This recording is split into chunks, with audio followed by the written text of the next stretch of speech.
वाटतं एकनाथ शिंदेनं ज्ञान कमी आहे. महिला आरक्षणाचं विधेयक 2023लाच मंजूर झाले, ज्याला आम्ही सगळ्यांनी पाठिंबा दिलेला. आता जे रिजेक्ट झालं, मतदारसंघ पुनर्रचनेचं परिसीमनाचं विधेयक रिजेक्ट झालं, तर एवढंच त्यांना हे होतं. तर मग त्यांनी वेगवेगळं आत्ताही म्हणणं आहे की आत्ता या 543-44 मतदारसंघात 33% आरक्षण लागू करावं. चला, आमचे खासदार असतील त्यांचा मतदारसंघ रिझर्व झाला तरी चालेल. त्याच्यामुळं उगाच बोंबा मारण्यात काही अर्थ नाही. ते आता भाजपचे आणि भाजपच्या पिलावळी ज्या आहे ना दोनच्या, अशाच बोंबा मारत महाराष्ट्रात फिरणार आहे. महिला काय गोष्टी करतात. तुमच्याच राज्यात सगळ्यात जास्त महिलावर अन्याय अत्याचार आहे. आणि काय महिला आरक्षणाची गोष्ट करतात. लाडक्या बहिणी कसल्या 71 लाख लाडक्या बहिणी कमी केल्या तुम्ही. आणि त्याच्यामुळे एकनाथ शिंदे असतील किंवा त्यांची पिलावळ असेल किंवा ही भाजपची जी पिलावळ असेल, वाटतं यांनी उगाच बॉम्बा मारण्याचं सोडून द्यावं. खऱ्या अर्थानं भारतीय जनता पार्टी महिला विरोधी आहे.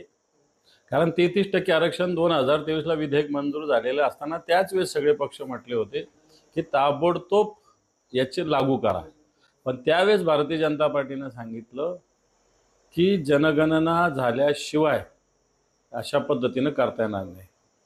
परंतु आजही आमचं असं म्हणणं आहे की पूर्णपणे या आत्ताच्या मतदारसंघाच्या रचनेमध्ये 33% महिला आरक्षण लागू करण्याला आमचा विरोध असायचं काही कारण नाही. एक अशासकीय विधेयकसुद्धा आता इंडिया आघाडीच्या वतीनं आणलं जातं.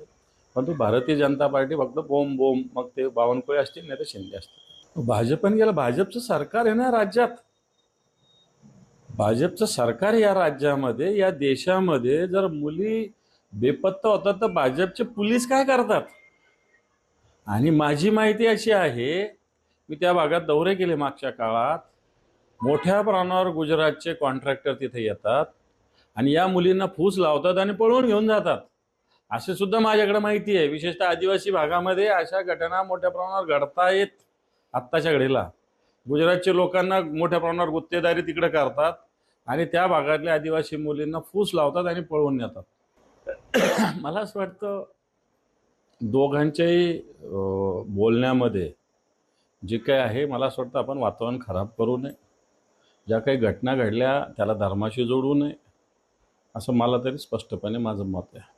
हो, तर एक भाजपवाल्यांनी जरा त्यांचं बघा ना, त्यांच्या त्या काय कायदा आघाडीचे उपाध्यक्षांनी परवा त्याच्याच ऑफिसमधल्या सेक्रेटरीचा खून केला.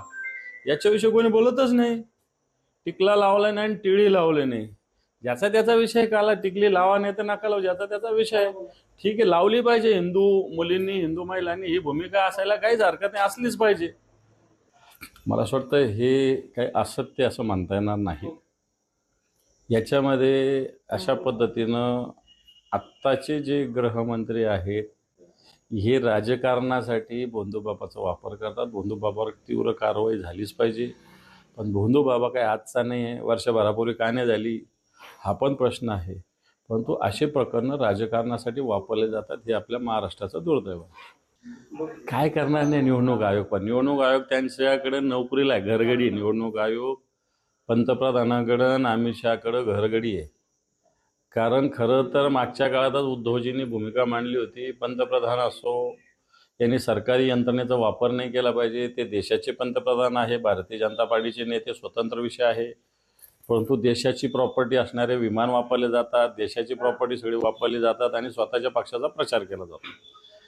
त्यामुळं निवडणूक आयोगाकडे पंतप्रधानाची तक्रार केली तर निवडणूक आयोग यांच्या घरगडीच आहे. त्याच्यामुळे आता याला आपल्याला या ताकदीनं सामोर गेलं पाहिजे. आता मी माहिती घेतली, पश्चिम बंगालमध्ये कित्येक व्यावसायिकावर जे तृणमूल काँग्रेसला सपोर्ट करतात त्यांच्यावर छापे टाकले. भाजपवाले सपोर्टवर नाही टाकले तुम्ही. जे एखाद्याची विचारसरणी असू शकते, एखाद्या पक्षाच्या विचाराची, त्याच्यावर छापे टाकणं त्या व्यावसायिकावर, हा काय प्रकार आहे. मी याची माहिती घेईल. परंतु शिवसेना पक्षाचा जो आदेश होता तो सगळ्यांनी पाळलेला आहे एवढं मला माहिती आहे. वाटतं मी पुन्हा एकदा सांगतो, भाषेचं जरासं टीका करावी. प्रताप सरनाईक काय फार दिवे लावतात अशातला काही भाग नाही. एसटीचं वाटोळच करतात आहे. आणि काय ते सदावर्तेने एसटीचं वाटोळच केलं होतं. त्यावेळी ज्या मागण्या घेऊन शरद पवारांच्या घरात घुसले होते, आता त्या मागण्या घेऊन जरा एखादं देवेंद्र फडणवीसांच्या घरात घुसलं पाहिजे गुणवंत सदावर्तेने.